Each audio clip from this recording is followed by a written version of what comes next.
50 years ago, a 26-year-old rural Maine schoolteacher wrote a horror novel titled Carrie. That man, Stephen King, has gone on to write more than 60 books since. They've sold between 4 to 500 million copies worldwide and have been turned into films like The Shining, Shawshank Redemption, Stand By Me, and many more. King invited our senior arts correspondent Jeffrey Brown to his Maine home to talk about his latest book of short stories called You Like It Darker and the long arc of his career. It's part of our arts and culture series, Canvas. In his new collection, Stephen King writes of the eerie, the unsettling, the otherworldly raising its head in this one. He calls it You Like It Darker, and he clearly does. Darker means spooky, it means scary, it means let's exercise our unpleasant emotions for a while. Because I think that people like the idea of opening the door and saying, I want it darker. Do you want it darker? Okay, we're in agreement, and now let's go into the woods together. Millions of readers have taken that dark walk with King, but we had our own lighter one with the now 76-year-old. I feel a little bit like if I was a car, I'd trade. You know? Near his woods in Maine, the state where so many of his tales have been set. I love Maine. I love the country. I'm not much of a city kid. I know the people. And I think that they are stand-ins for people everywhere. I want to write about regular people, ordinary people, in the best way that I know how. In the best way, even in their dark moments. I'm interested in what happens when regular people are suddenly confronted with something that's totally out of their wheelhouse, something that's entirely different. I think that literature, in quotation marks, is about extraordinary people in ordinary circumstances. And what I do are ordinary people in extraordinary circumstances. King himself grew up mostly in working-class rural Maine, his mother raising him and his brother after his parents divorced. He began writing columns for his high school newspaper and then stories and more at the University of Maine, where he met Tabitha, another young writer, now his wife of 53 years. Early on, the young couple took on a variety of jobs to make ends meet. I just wanted to support my family, to be able to say, I'm doing work. My wife also worked. She worked at Dunkin' Donuts. She would come home smelling like a crawler, and she looked so cute.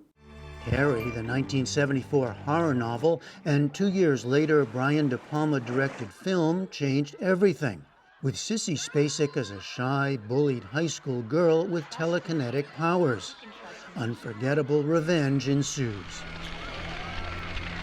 In his 2000 book On Writing, King tells of battling his own demons, early on with alcohol and drugs, later after a van hit him on one of his local walks, leading to years of pain and physical difficulties felt to this day. Can one write darker without having a kind of darkness himself? Basically, I'm a perfectly nice fellow, good family man, good husband, good father, and all of this stuff that's on the dark side, it comes out in the stories. And so it doesn't have to come out in life. I used to think to myself, I could have been a very bad person except for the stories that I tell. It takes off a lot of the pressure. Maybe that's how his stories work for all of us. Whatever it is, Stephen King is as much a cultural icon as any American writer today. So we got all these movie posters from your... Especially when you consider the number of films and series made from his stories, around 100. My first editor, Bill Thompson, used to say, Steve has a movie camera in his head. Oh, really? And the like stories, you see the story. Yeah, and, the stories are very visual. I grew up the first generation with movies and TV, and they made a big impression on me. So I have a tendency to see things, and that's part of the pleasure, is the seeing. More pleasure has come at times from rock and roll. The Rock Bottom Remainders, a band King formed in the 90s with other writers including Dave Barry and Amy Tan. For all his success, King admits he wasn't always happy with the critical reception he got. There was a time when I felt like nobody will ever take me seriously as a writer's writer, just as somebody who makes money. And it did make me angry because it seemed to me that there was an underlying assumption about popular fiction, that if everybody reads it, it can't be very good. I've never felt that way. I've felt that people can read and enjoy and on many different levels. But you got over worrying about that at some point, clearly. I got old. And I think that probably a lot of the critics who didn't like my stuff are now dead. So, them. I know you Bleep them. can't. Yeah, bleep them. You also wrote in your book on writing, you wrote about not only being the story's creator, but its first reader. You want to feel the suspense of the story yourself? Not only do I want to feel the suspense of the story, I want to relish the good parts. You want to enjoy the good parts. Every now and then you'll say to yourself, I wrote a really good line there. Oh boy, that's really cool. But how does he do it, and how generate so many ideas? I can't explain it. That's the beautiful thing about what I do. It's just like being belted by an idea. He cites the example of the story Danny Coughlin's Bad Dream in the new collection.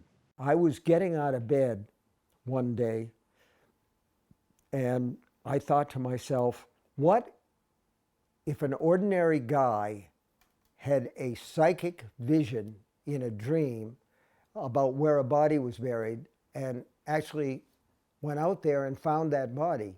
Would anybody believe that he had that vision, or would they think that he did it? And All right, but wait a minute. You just woke up thinking that? Yeah. No, I didn't wake up thinking that. I was putting on my pants when I had this idea, and I put them on one leg at a time, and I had one leg in my pants, and I had this idea, and by the time I got the other leg in, I had almost the whole story.